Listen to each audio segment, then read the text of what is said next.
Hello, this is the TradeSite U.S. Stocks Futures Market Preview for Thursday the 23rd of September and Friday the 24th of September 2021. As usual, we typically don't do a market preview for Fridays. This week will be no exception. Our next preview will be for the weekend.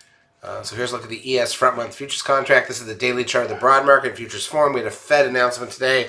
Didn't really do much to the market. I mean, we were kind of in place and we closed right where the announcement was after 2 hours. So we'll look at that in a moment. But slightly back up, but we're definitely, we broke that trend line. If we get back up to about 44.90, we're going to retest that trend line, and then if we roll from there, that's not good for October, but we'll see what happens.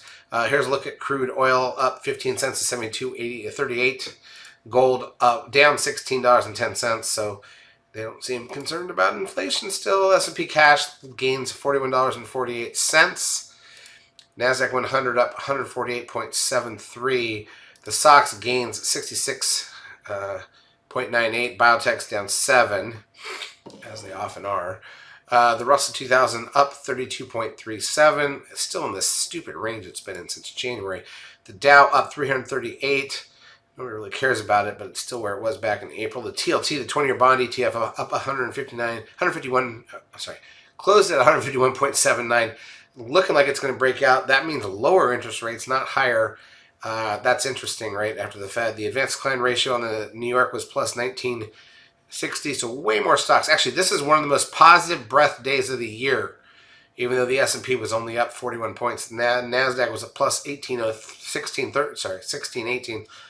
Still very positive, not one of the top ones we've ever seen, but still good. Trend closes at 0.71, puts the 10-day at 1.21. NASDAQ volume 4.2 billion shares. It's okay. The VIX closes down $3.49, all the way back to 2087. So it goes from 18 to 28 plus, almost 29 in a day or two, and then settles all the way back. But again, let's see what happens if we retest the bottom of that trend line and then roll. Apple up $2.42, still off the highs by quite a bit. Amazon up 36.42, still off the highs by quite a bit. Facebook down $14.27. Big collapse there. Google up 25.01, near the highs. Goldman Sachs up $9.63. Big bounce off the static trend line, which it hit basically to the penny on the daily chart. That red line, it's amazing. Netflix gained $17.51. Tesla up $12.56. Zoom closes just down 29 cents. Bitcoin closes at 43,885. So Bitcoin is back in play a little bit here. Off the highs, obviously, from 65,000 over the summer, off the 50,000 highs from recently.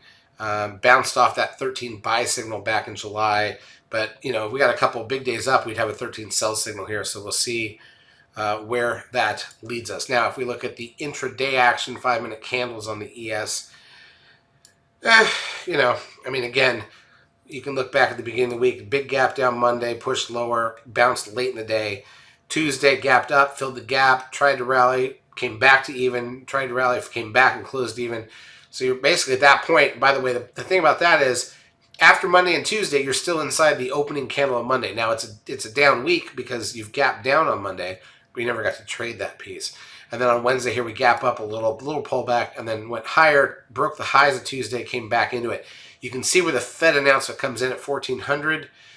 We spike up to new highs. We come all the way back. We try to go up again, and we close. So we close right where the Fed announcement happened. So the Fed announcement did net nothing for the market once again. In terms of economic data that's left for the week, Thursday morning, on the initial and continuing jobs claims numbers here in the U.S. at 8:30 a.m.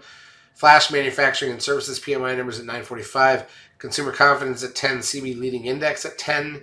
Natty gas at 10:30. And then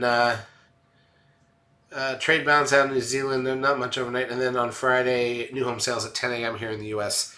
Charts, as usual, brought to you by eSignal. If you've not yet taken a trial of our services, feel free to do so. We will help you out for a couple weeks. Have a great trading Thursday, Friday, and a good weekend.